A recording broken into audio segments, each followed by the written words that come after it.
নমস্কার, welcome to তুলিস cookbook. তুলির রান্নাঘরে আপনাদের সকলকেই স্বাগত জানাই। আমার আজকের রেসিপি কষা এঁচোড়। চলুন তাহলে দেখে নেই রেসিপিটি। এখানে আমি 500 গ্রাম এঁচোড় ছোট ছোট করে কেটে ধুয়ে নিয়েছি। এবার এর মধ্যে লবণ, হলুদ, জল দিয়ে এঁচোড়টাকে কিছুক্ষণ সেদ্ধ করে নেব। আপনারা চাইলে এঁচোড় সেদ্ধ না করেও এই রান্নাটা করতে পারেন। এবার এঁচোড়গুলোকে ঢাকা দিয়ে 5 মিনিট হাই ফ্লেমে সেদ্ধ করে নেব।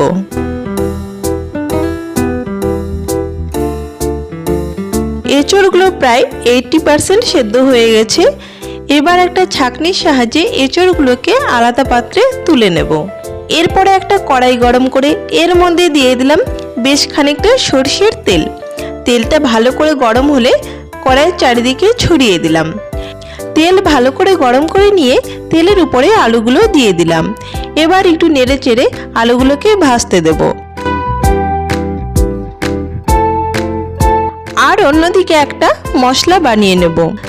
এর জন্য মিক্সার জারে নিয়ে নিলাম 1.5 টেবিল চামচ জিরে, কয়েক টুকরো আদা আর শুকনো লঙ্কা। এর মধ্যে একটু জল মিশিয়ে একটা স্মুথ পেস্ট বানিয়ে নেব।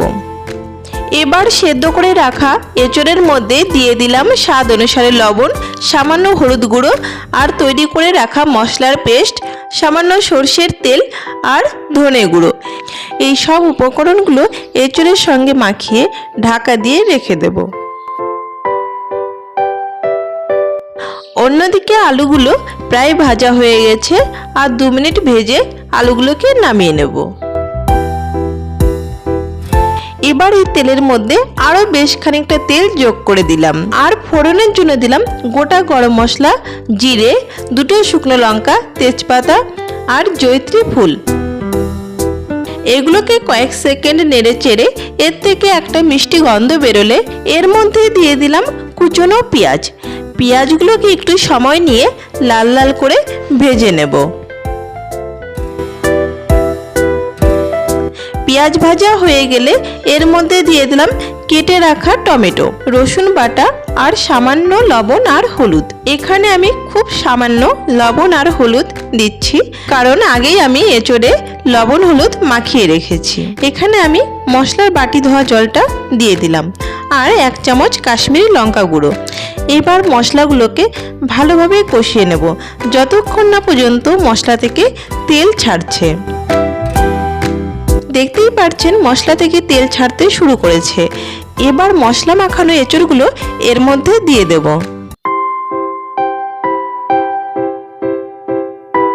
এবার এই মশলা মাখানো এঁচোড়গুলো বাকি মশলার সঙ্গে ভালোভাবে উপর নিচ করে নেড়ে চেড়ে মিশিয়ে নেব আর কিছুক্ষণ ঢাকা দিয়ে দেব।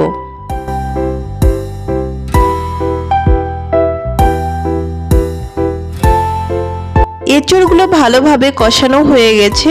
এবার এর মধ্যে দিয়ে দিলাম আগে থেকে ভেজে রাখা আলু। আলুগুলো এঁচোড়ের সঙ্গে ভালোভাবে নেড়ে চেড়ে মিশিয়ে নিলাম। এরপরে আরও কিছুক্ষণ কষিয়ে নেব।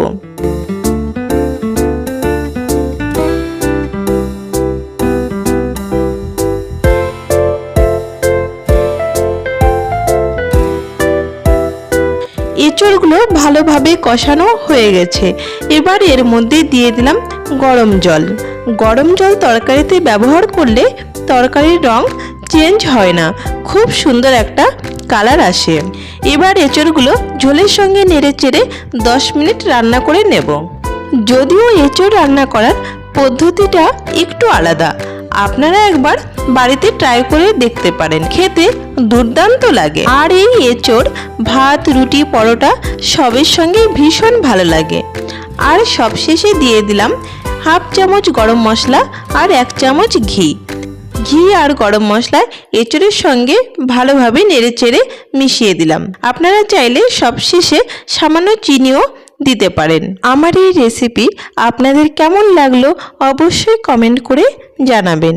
আর ভালো লাগলে লাইক, শেয়ার আর সাবস্ক্রাইব করার অনুরোধ রইল। দেখা হচ্ছে খুব শীঘ্রই নতুন কোনো রেসিপি নিয়ে।